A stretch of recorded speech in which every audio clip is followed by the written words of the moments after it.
Welcome to Motivational Humanity. You are not alone. You've felt it before. The sudden distance, the quiet withdrawal, the inexplicable shift after everything was going perfectly. One day, you're laughing together, sharing your dreams, feeling seen, maybe even safe, and then, almost without warning, it's like a fog rolls in. You're left staring at silence where warmth used to be. It's a paradox of human connection. The closer we get to someone, the more vulnerable we become, and the more terrified they, or we, might retreat. You see, intimacy isn't a straight path. It's a labyrinth, and often, the very moments that promise closeness are the ones that trigger hidden fears. You may blame yourself. Replay every word, every smile, every pause, asking, what did I do wrong? But here's the truth no one tells you sometimes. Losing interest isn't about you at all. It's about the fragile architecture of human desire, fear, and unmet emotional needs. Understanding why someone loses interest isn't just about relationships. It's about emotional intelligence. It's about recognizing the subtle interplay between connection and fear, presence and avoidance. When you allow yourself to be fully seen, when you dare to express what's in your heart, you invite another person into the raw, unpolished version of you.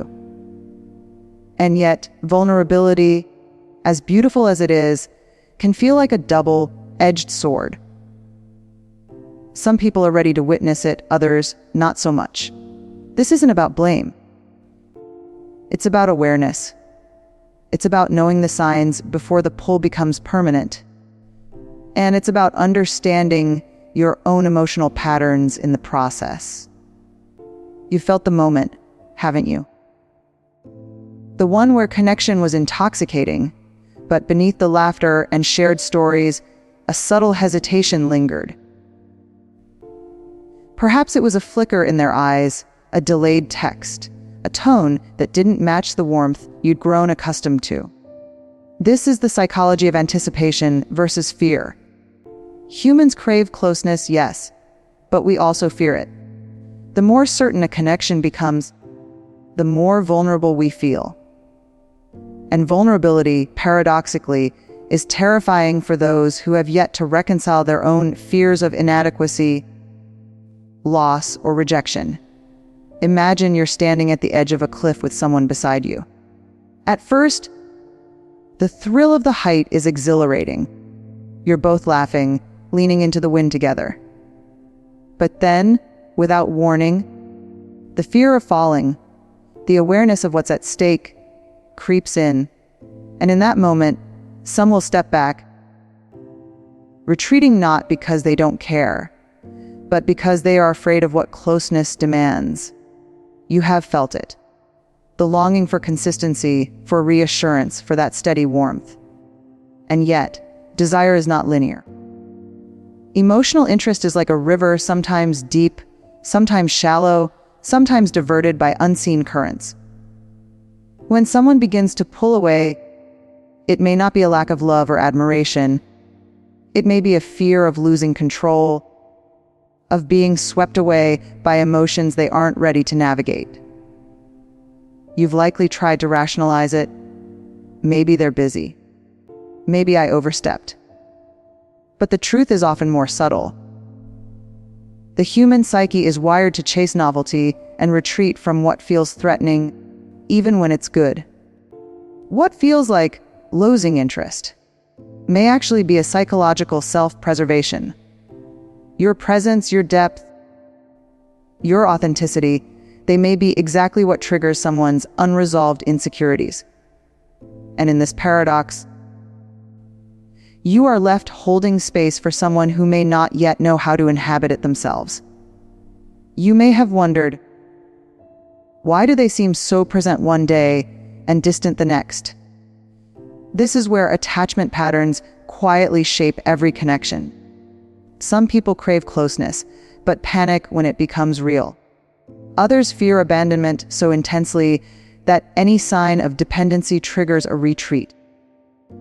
You felt that anxious flutter, the instant your heart races when a message goes unread, or when a subtle shift in tone creates a storm in your mind. It's not about you being too much or not enough.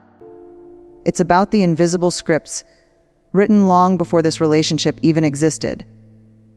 Childhood experiences, previous heartbreaks, and unresolved fears create invisible boundaries that even love cannot always bridge.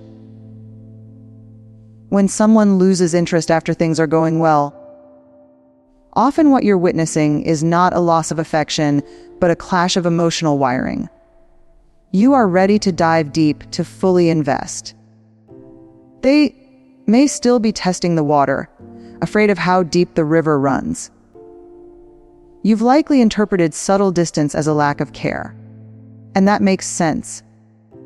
On the surface, withdrawal feels like rejection. But the truth is far more intricate. Humans often retreat from intensity, not because love is absent, but because fear is present. Imagine a bird, wings spread, preparing to soar.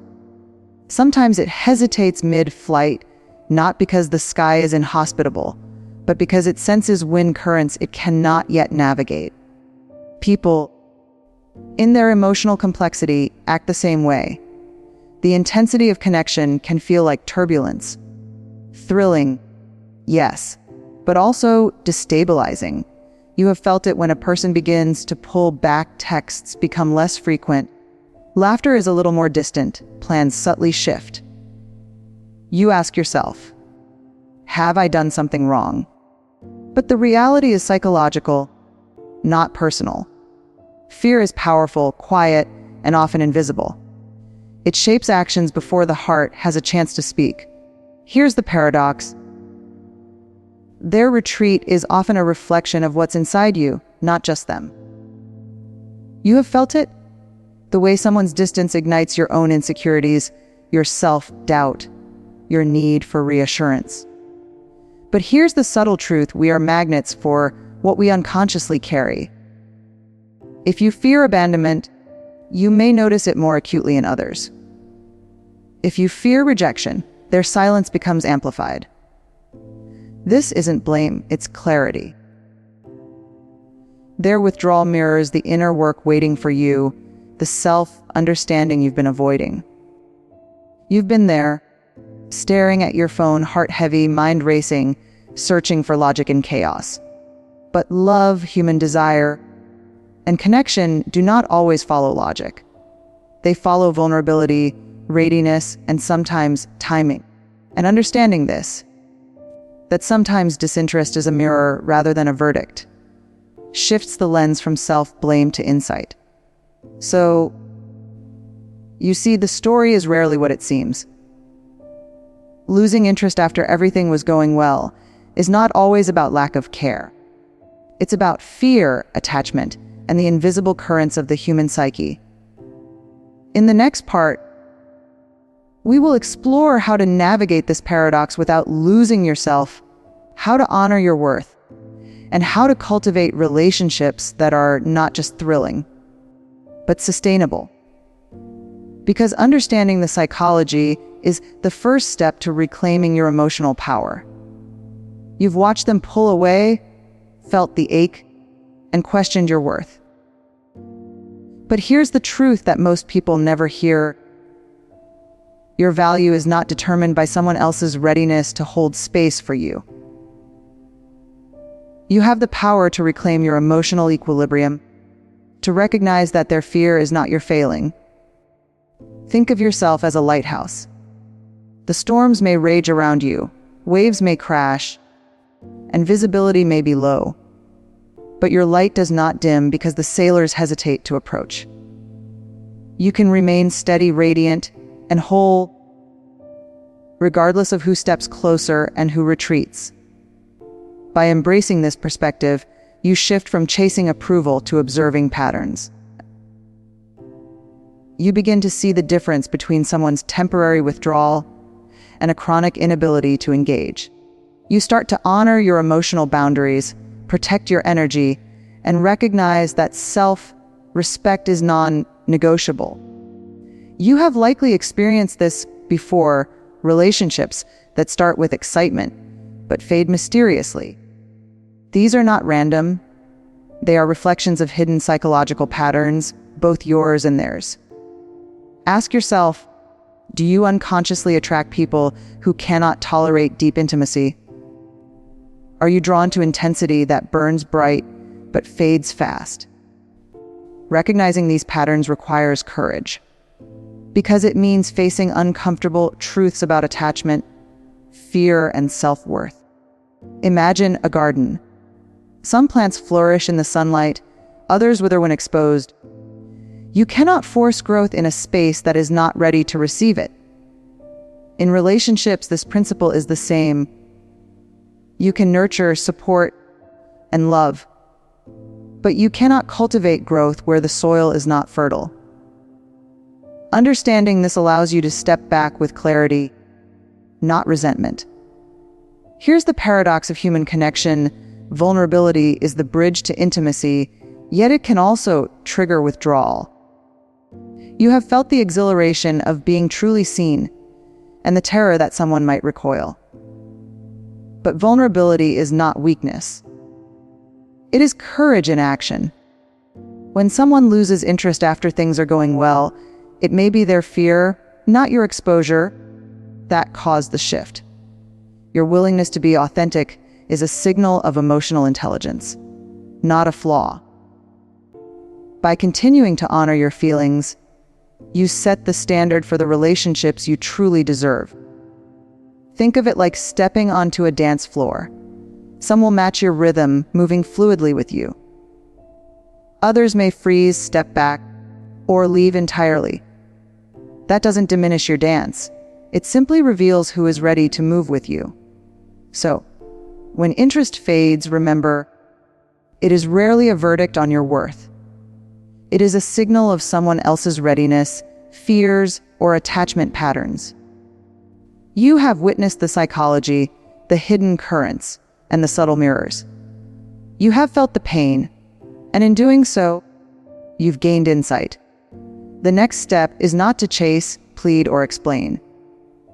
It is to honor your own emotional landscape, cultivate boundaries, and invite into your life those who are ready to meet you fully. And when you do this, every connection becomes not just possible, but profoundly nourishing.